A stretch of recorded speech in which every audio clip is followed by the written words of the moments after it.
presión cardiovascular, considerando que mañana tienen su quiz. Si tienen alguna duda, la pueden ir haciendo, ya sea por el chat o si quieren hablar, bueno, lo hacen. Muy bien. Entonces, primero, vamos a comenzar con lo que serían los mecanismos de regulación. Ok. Primeramente, saber para qué necesitamos regular el flujo cardíaco. Esto es porque vamos a necesitar un momentito. Me disculpo si de repente se me queda un poquito parado esto. Es que sí tengo el internet un poco lento y todo lento. Denme un momento, por favor.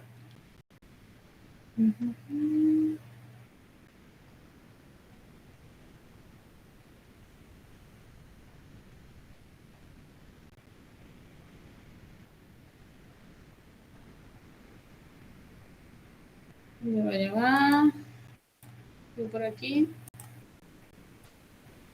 Ajá, muy bien. Entonces, nosotros tenemos que regular el flujo cardíaco para poder permitir un correcto flujo, valga la redundancia, a todas las partes de nuestro cuerpo. Sin embargo, no todos los tejidos van a tener el mismo requerimiento nutricional en cada momento. ¿Por qué es esto? Sabemos y hay que recordar que la sangre es aquel medio por el cual viajan sustancias, tanto nutritivas, por decirlo de una manera, como aquellas de desecho que se tienen que eliminar. Entonces, nosotros tenemos que tener un correcto aporte de lo que sería principalmente oxígeno y glucosa a los órganos, ¿sí? Y dependiendo del momento metabólico, es decir, de cuánto trabajo esté realizando ese órgano o tejido, va a necesitar una mayor o una menor cantidad de sangre. Entonces, ¿de qué va a depender esto? Pues de las necesidades metabólicas, cuánto oxígeno requiera, cuánto va a ser su aporte de nutrientes. Si está trabajando más el tejido en específico, va a tener una mayor eliminación de dióxido de carbono, por ende tenemos que necesitar un mayor flujo sanguíneo para poder eliminarlo. Eliminación de hidrogeniones y también el transporte de hormonas. Aquí en este cuadro podemos ver lo que sería el gasto cardíaco, ¿se acuerdan que ya hablamos del gasto cardíaco? Según el órgano o tejido. Aquí podemos ver que el porcentaje de gasto cardíaco es muy, por decirlo, relevante en el cerebro. Tiene un 14% del gasto cardíaco en comparación a otras partes del cuerpo, por lo menos sería el corazón, solamente representa el 4% del gasto cardíaco. Por eso, los órganos que necesitan estar mayor profundido siempre es el cerebro. Pierden la circulación del cerebro y hasta ahí. También el corazón es muy importante, pero el cerebro tiene un mayor requerimiento metabólico. Entonces, hay que tomar en cuenta que esto va a depender del momento, ¿sí? Podemos ver, creo que aquí está los bronquios, músculo. Ajá, el músculo, su porcentaje de gasto cardíaco, aquí podemos ver, pero esto va a depender de cómo esté el músculo, si está en reposo, como es en este caso, o si el músculo está haciendo una actividad. Cuando el músculo está realizando una actividad, va a haber un mayor flujo sanguíneo hacia él para aportarle los nutrientes que necesita y eliminar las sustancias de desecho que él está generando. Así que esto va a depender del momento y de cuál sea el tejido o órgano que estamos priorizando. Siempre se priorizará el corazón y el cerebro, pero hay casos metabólicos, por lo menos lo que le estaba comentando del músculo, si están en reposo, no es lo mismo, no es la misma flujo sanguíneo que necesitan a si están haciendo ejercicio. Muy bien, continuamos. Esto es muy importante. ¿Se acuerdan que habíamos hablado de la fórmula de gasto cardíaco? Y que eso yo les había dicho que tenía mucho que ver con lo que sería la presión arterial. Es algo que ustedes necesitan entender, que sí es importante, se nos va a preguntar mucho. Entonces, primeramente, saber que la presión arterial va a depender tanto del gasto cardíaco, del que ya estamos hablando, como de la resistencia vascular periférica. Esos son sus dos determinantes. Ahora, aquí vamos a jugar con lo que serían los determinantes del gasto cardíaco y de la resistencia vascular. Hay que saber que los mecanismos de control van a ser para regular en sí todo esto. Y vamos a tener mecanismos a corto y a largo plazo. Los de corto plazo son principalmente mecanismos rápidos que tienen que ver con contracción o vasoconstricción y vasodilatación de arteriolas, metarteriolas y esfínteres precapilares. Y los de control a largo plazo son cambios, digamos, más específicos, más sofisticados, que responden a una necesidad crónica del cuerpo. De un momento. Muy bien. Eso es lo principal que tienen que saber. ¿Por qué necesitamos generar este mecanismo? Depende del flujo que necesitamos en cada órgano y para regular la presión arterial. Ahora, ¿qué mecanismos vamos a tener? Aquí me perdonan porque no les pude terminar muy bien el esquema, no tenía casi tiempo, pero después se los pongo y se los paso. Ajá, los mecanismos que vamos a necesitar. Como les estaba hablando, vamos a tener, como vimos aquí, gasto cardíaco es del corazón. Vamos a tener entonces mecanismos de regulación de la bomba cardíaca. Y los otros que sería resistencia vascular periférica, que me lo determina el vaso sanguíneo. Entonces, a grandes rasgos, vamos a dividir mecanismos de regulación cardíacos de la bomba y vasculares de los vasos sanguíneos. Entonces, para los cardíacos los vamos a dividir también en dos. Hagamos aquí una flechita. Y estos van a ser los determinantes del gasto cardíaco. ¿Se acuerdan que era frecuencia cardíaca por volumen sistólico o volumen latido? Muy bien, eso es lo que nosotros aquí vamos a regular. Vamos a regular el gasto cardíaco. ¿Y cómo? Por diversos mecanismos. Vamos a tener los intrínsecos y los extrínsecos. En todos los casos vamos a dividirlos así. Los intrínsecos van a ser aquellos propios del tejido o del órgano del que estemos hablando, los que se generan allí mismo. Y los extrínsecos, en todos casos, va a ser control neurohormonal. Va a ser ya sea un eje endocrino o del sistema simpático y parasimpático principalmente. Entonces, eso los vamos a tratar ya al final como todos juntos porque son cortos. Es bastante sencillo. Vamos a comenzar entonces con los mecanismos de regulación de la bomba cardíaca, que van a ser los de la frecuencia intrínsecos, que serían el automatismo sinusal, y los del volumen latido, que vamos a tener ya sean los mecanismos homeométricos y los heterométricos. Muy bien, si tienen alguna duda pueden preguntar o si necesitan que vaya más lento. Ajá, regulación de lo que sería la frecuencia cardíaca. El primer factor que vamos a regular. Mecanismos intrínsecos, el automatismo cardíaco. Eso me imagino que ya lo vieron en Fisio 1, que sabemos que el automatismo cardíaco es la capacidad que tienen las células marcapasos del corazón de generar ellas solas un impulso sin necesidad de que haya un impulso externo. Si se acuerdan de los benditos canales HCN que se activaban en la hiperpolarización y no en la despolarización, bueno, cuando se empieza a polarizar la célula después de una despolarización, esos canales se abren y vuelven a activar el impulso. Básicamente es eso. Es como ellos funcionan, como funciona el corazón y el nodo sinusal para generar el impulso eléctrico. Esto es lo que tienen que saber. Mecanismo intrínseco, si le preguntan así, automatismo cardíaco. No creo que les pregunten nada de esto. Tienen que saberse básicamente es esta división y de qué va más o menos cada uno. Ajá, esos son los intrínsecos. Los intrínsecos del volumen latido, si son un poquito más, vamos a tener los mecanismos homeométricos y los heterométricos. Como dice el nombre, homeométrico es que la metría o sí, básicamente eso, se mantiene igual. Con metría me refiero al tamaño de la fibra cardíaca, si está más estirada o menos estirada, ¿sí? Y en los heterométricos es porque sí se presentan cambios en la medida de la fibra cardíaca. Ahora, el homeométrico. Este no se pregunta tanto, en realidad lo importante más que todo es este. Pero bueno, este ocurre porque se puede regular la presión diastólica sin necesidad de generar un aumento ni una contracción más de la fibra. Se pueden controlar aumentos de la presión generando aumentos de la contractilidad, pero sin modificar el tamaño de la fibra. No sé si me doy a entender. Con este sentido es más fácil. Vamos a explicar para que medio hagamos una diferencia. Ajá. Este heterométrico es la ley de Frank-Starling. Estas se las van a preguntar. Siempre se las preguntan. Entonces, esto describe la relación entre la longitud de la fibra y la fuerza de contracción. ¿Qué quiere decir? Que a mayor volumen latido o a mayor precarga, que este era un concepto que no les dije la otra semana, por falta de tiempo, pero esto es el grado de estiramiento de la fibra cardíaca. ¿Sí? Entonces, ¿qué quiere decir? Que a mayor retorno venoso, imagínense en este caso el ventrículo derecho. Ajá, a mayor retorno venoso, entra más sangre al ventrículo, tiene que aumentar el tamaño de la fibra. Y lo que me indica la ley de Frank-Starling es que a mayor distensión, entre más estirada esté esa fibra, mayor fuerza tiene de contraerse. Es decir, que en esa medida ella va a tener la fuerza suficiente para eyectar toda esa sangre. Imagínenselo así, como una liguita de pelo, una liguita cualquiera. Ustedes la estiran un poquito y cuando retrocede, cuando la sueltan, no les pega tan fuerte. Si ustedes la estiran mucho, ella cuando la suelten les va a golpear más fuerte porque tiene una mayor fuerza para el retorno, ¿sí? Básicamente lo mismo ocurre con la fibra cardíaca, pero hay algo importante en la ley de Frank-Starling, que esto ocurre en un cierto grado. Si se sobrepasa ese grado de distensión, el miocardiocito no va a poder generar la fuerza. Es como que ustedes estiren la liguita de más y se rompa, ¿sí? Básicamente es eso. Y en caso de que se les pregunten, pueden escribirla así como está aquí.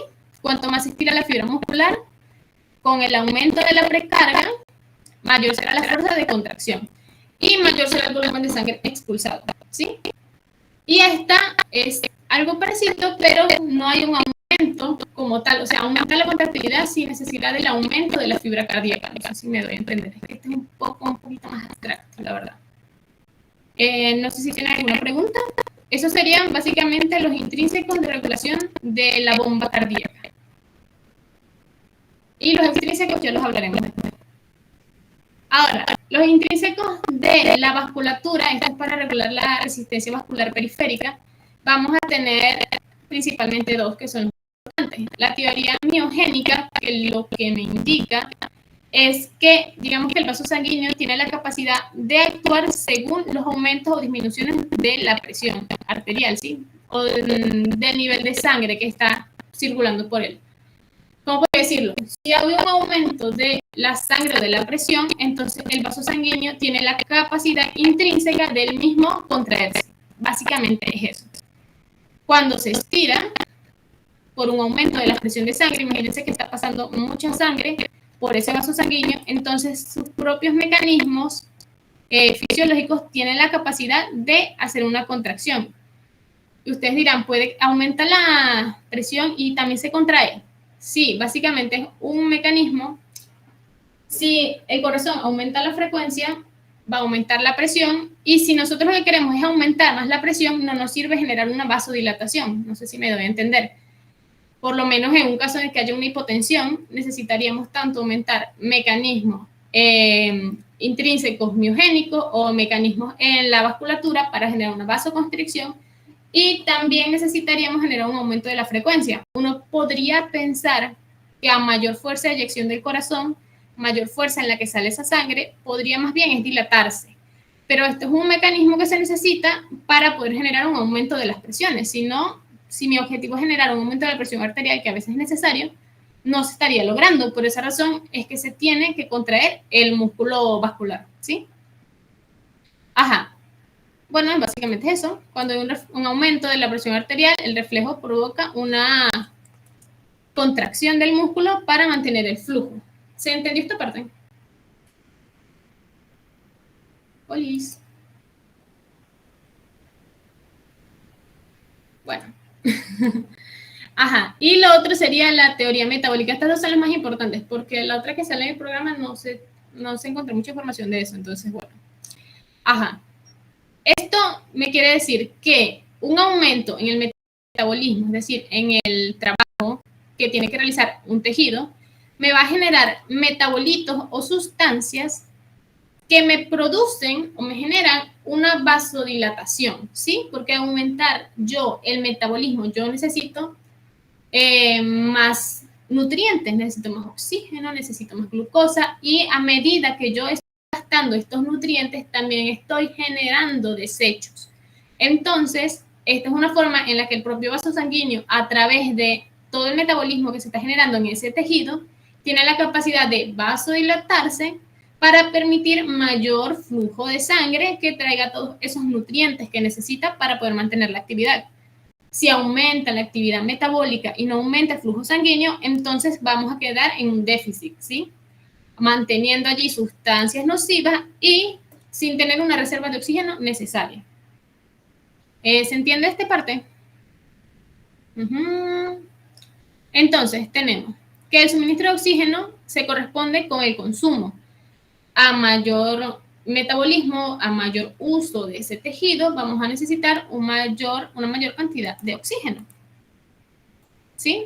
Y a menor uso, menor oxígeno. Es lo que les está explicando. Cuando ustedes están sentaditos en sus casas estudiando, sus músculos estriados, sus músculos esqueléticos, no están haciendo mayor actividad.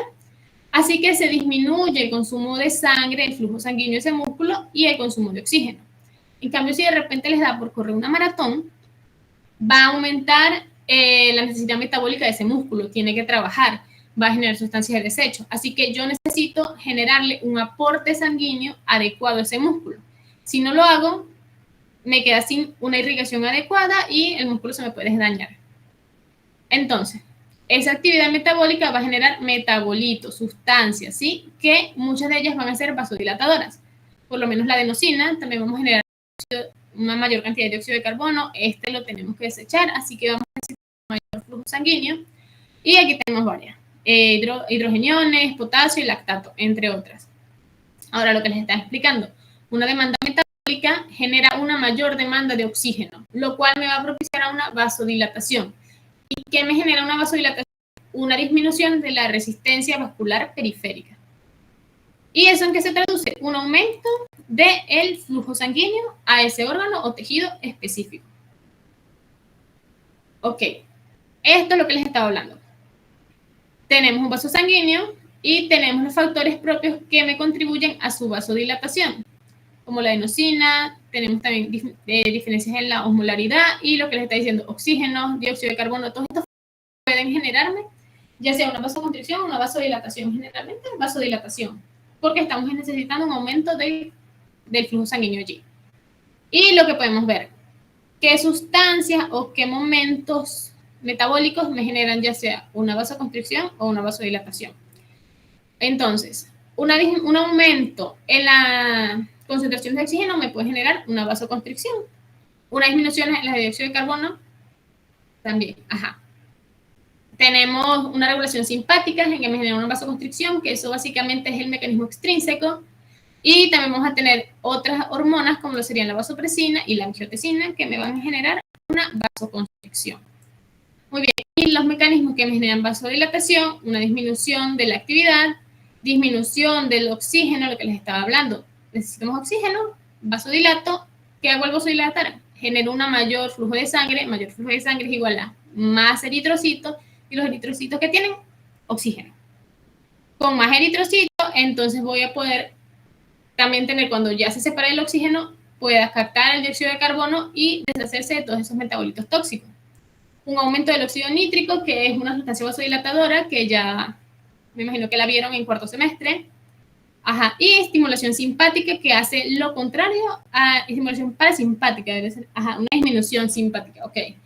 Una disminución simpática que me haría lo contrario. Aquí tenemos un aumento, una disminución, genera la vasodilatación. ¿Se me entendiendo, muchachos? Necesito retroalimentación. Bueno, estos básicamente serían mecanismos intrínsecos, todos estos. Hablamos del automatismo sinusal, que ya lo vieron, ya lo conocen, y es muy sencillo. Los mecanismos de volumen latido, el más importante es el de Frank Starling, tienen que aprenderse lo que determina la ley de Frank Starling, que básicamente es, en mecanismo fisiológico, el corazón o la fibra cardíaca tienen la capacidad de contraerse y de expulsar toda la sangre que le llega. Eso básicamente sería una respuesta.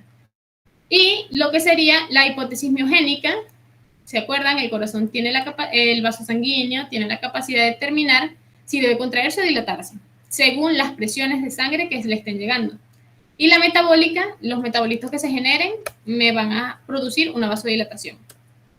Muy bien, sería básicamente eso, es bastante sencillo si lo dividen. Y luego tenemos regulación extrínseca, que van a ser mecanismos neurológicos y hormonales. Con neurológicos me refiero a sistemas simpático y parasimpático. Los que vamos a utilizar en este momento van a ser principalmente estos sectores que ven aquí. No son todos, porque no todos se encuentran ni en el corazón ni en los vasos sanguíneos. Entonces, tenemos que los receptores beta son muy importantes. Ellos se van a encontrar en el corazón y van a generarme un aumento de todo esto que ven. Aumento de la frecuencia cardíaca, que sería un cronotropismo positivo. Me generan una mayor velocidad de conducción, dromotropismo positivo. Ajá, un aumento de la contractilidad, inotropismo positivo.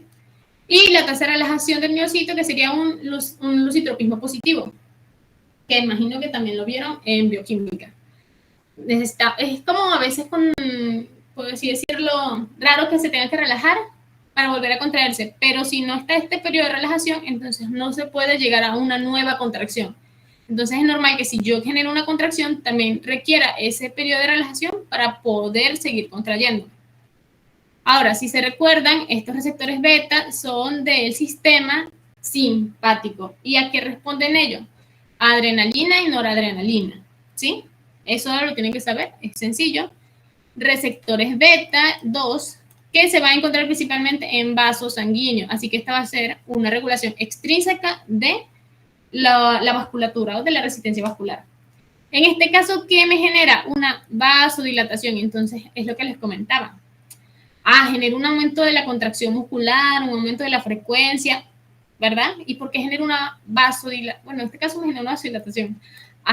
Genera una vasodilatación para que llegue a más tejidos y reduzca la resistencia vascular periférica. Así que no todo con respecto al sistema simpático va a ser contracción.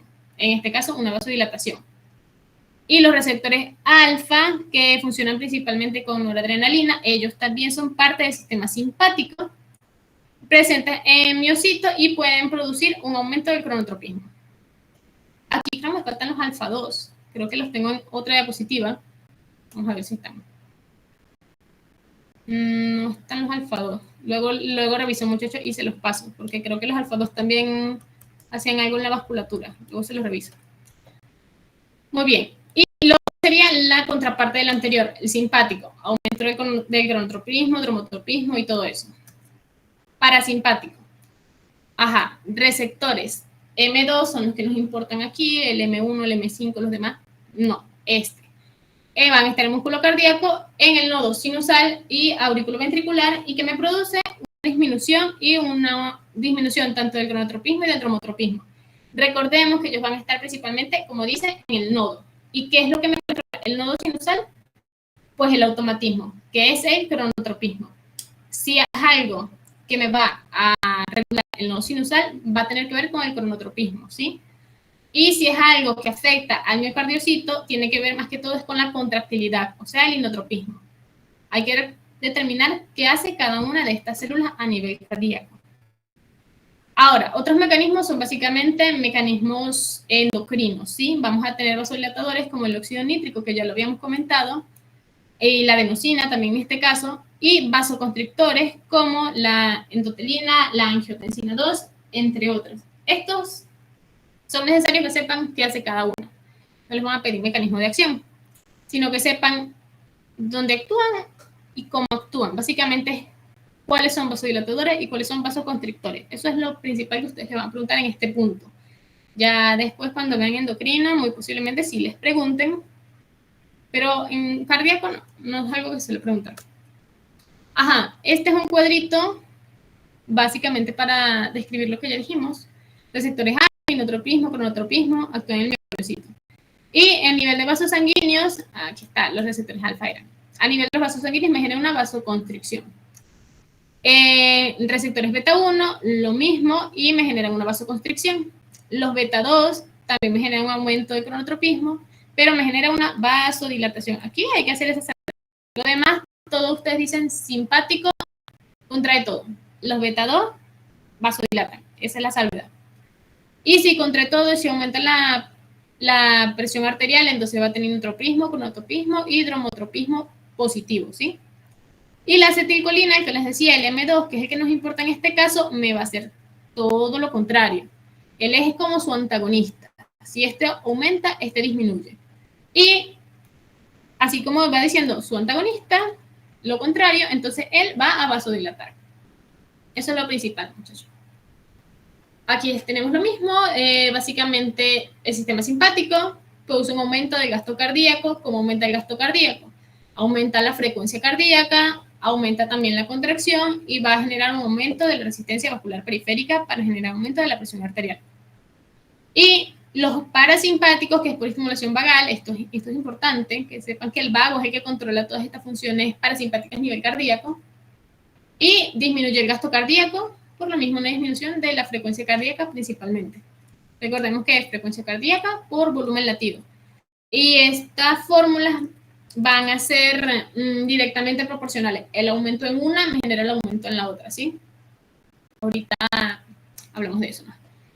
Y tenemos aquí también que hablar de reflejos. En este caso, el reflejo valorreceptor, que es el más importante. Estos van a usarse para situaciones en las cuales, o sea, son situaciones de aumento o disminución rápidas de la presión arterial. y el cuerpo necesita mecanismos instantáneos, por decirlo de una manera, para regularla. Un ejemplo es cuando tenemos hipotensión ortostática. ¿Qué es hipotensión ortostática? Cuando hay una disminución de la presión arterial por cambios de posiciones. No sé si les ha pasado, pero que a veces uno está agachado y se levanta muy rápido. O estás acostado y te levantas. Y de repente te sientes como un poquito mareado, como sientes mal. Como si te fueras a desmayar por un momento. Eso sería la hipotensión ortostática. Es una disminución muy rápida de la presión arterial por los cambios de la posición. ¿Y qué ocurre aquí? ¿Por qué razón es que se logra básicamente en unos segundos? Ustedes ya se sienten bien por este mecanismo. Porque al haber una disminución muy fuerte de la presión, los vasoreceptores que se van a encontrar a nivel del seno carotídeo y del callado aórtico principalmente, van a sensar esta disminución rápida de la tensión y van a enviar su fibra al núcleo del tracto solitario y de allí van a funcionar a través del sistema simpático, que vemos, médula adrenal y la cadena simpática, y van a enviar la señal al corazón, generando ¿qué? Lo que ya vimos a través del sistema simpático, aumento de la frecuencia, cronotropismo, automatismo y dromotropismo, ¿sí? Y así aumentamos la presión arterial. Para volver, en este caso nos sirve, ¿por qué? Porque la tenemos muy baja. Recuerden que todo tiene que estar en un nivel equilibrado, tiene que estar equilibrado. Y si es muy baja, hay que subirla. Y si es muy alta, hay que bajarla. En este caso, nada es bueno, nada es malo, mientras esté en su justa medida. Y en caso de que tenemos una hipertensión, una muy rápida de la tensión arterial, podemos, lo que hace este mecanismo es reducirla. ¿A través de qué? A través del sistema parasimpático. ¿Por medio de cuál? Del nervio vago. ¿Sí? Entonces, si tenemos un aumento muy rápido de la presión arterial, sea la situación, por lo menos que hayan discutido con alguien o una mala noticia, algo así, que les aumente muy rápido la presión, puede disminuir también por este mismo mecanismo. Una cosa que yo les voy a comentar, en el quiz de mañana es muy probable que no les pregunten nada del guión. En mi caso no nos preguntaron nada del guión porque si lo han leído son puros casos, ¿sí? Del animalito, que le seccionan el vago, es algo así. Y a nosotros no nos preguntaron nada, eso es más que todo el tema. Y también va un poquito como de gasto cardíaco, si no mal recuerdo. No es netamente de esto. Pero no les sabría decir específicamente qué era lo que preguntaban, porque ya, de verdad que cuando me preguntaron a mí no me acuerdo ya. Les soy muy sincera. Pero no les preguntan del guión. Igualmente, si lo leen, ya van a tener una mejor idea de qué pasa en cada cosa. Y este es importante, este reflejo. Ajá, aquí lo mismo. Se sensan las presiones arteriales a través de que serían los vasoreceptores del glomo carotídeo y vasoreceptores aórticos. Estos van a viajar hasta el núcleo del tracto solitario y de allí se va a enviar la señal que se necesite para la compensación. ¿Sí? Si es un aumento de la presión arterial, vamos a enviar entonces una señal a través del nervio vago parasimpático, ¿para qué? Disminución de la frecuencia. Si es una hipotensión, lo que se sensó en los vasoreceptores, entonces va a viajar la eferencia por la cadena simpática, va a viajar a los vasos sanguíneos para generar una vasoconstricción y va a ir también a lo que sería el corazón para generar el aumento de la frecuencia y el aumento de la contractilidad. Es básicamente eso, muchachos. Tienen que saber dividir qué va a ir al corazón, qué va a ir a los vasos y qué mecanismo es propio de cada uno. Con respecto a la regulación simpática y parasimpática, es este cuadrito. Verdaderamente es este cuadrito. Y el reflejo vasoreceptor tiene que ver con lo mismo. Tienen que saber, básicamente, es la vía. Dónde están los vasoreceptores, por dónde viaja, si es el nervio vago, si es el núcleo ambiguo, el núcleo del tracto solitario y cómo se llega, cuál es la referencia. Pues. Básicamente saberse un poquito de cómo es la vía, pero no tan detalladamente. Bueno, fue rápido, la verdad. Ahora, esta imagen que nos sirve es para que veamos lo que les estaba comentando. Todo esto, todas estas fórmulas van a ser directamente proporcionales. Es decir, que si yo aumento la frecuencia cardíaca, aumento el gasto cardíaco. Y si yo aumento el gasto cardíaco, aumento la presión arterial. Así es. Si yo, en cambio, quiero disminuir la presión arterial, tengo que disminuir disminuir alguno de estos factores. Puedo disminuir la resistencia vascular periférica a través, por lo menos, de la regulación parasimpática. Puedo disminuir lo que sería el volumen latido, que es esto, este es el volumen latido. Puedo disminuir el volumen latido. Puedo disminuir la frecuencia también por regulación parasimpática en el nodo sinusal. Y esto disminuye el gasto cardíaco y me disminuye la presión. Todo esto es así. Si disminuye en uno, disminuye en el otro. Y si aumenta en el uno, aumenta en el otro. Y estas son importantes porque estos determinantes de la presión arterial es lo que me indica que la produce. Y en qué lugares yo puedo modificar la presión o puedo modificar las características del tejido para generar una disminución o un aumento de esta. Generalmente va a ser disminución, porque van a haber mucha hipertensión y bueno, es algo que es importante. Apréndanse esto. No sé si para el quiz, pero sí para la vida, porque se los van a preguntar. Básicamente esta formulita: presión arterial, gasto cardíaco por resistencia vascular periférica. Esa se la pueden preguntar, es algo que justamente hoy me la preguntaron otra vez. Entonces, es algo que siempre se habla. Y si entienden bien esto, que regula cada cosa y cómo eso lo podemos modificar, entonces ya ahí son ganadores. Bueno, muchachos, es básicamente esto. Si tienen preguntas o dudas, pueden hacerlas.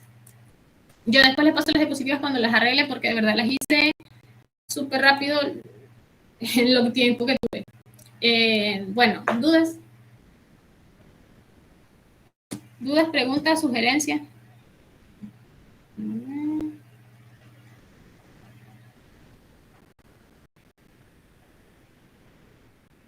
Nada, todo bien. Igualmente, si se les surge alguna duda en lo que estén estudiando en el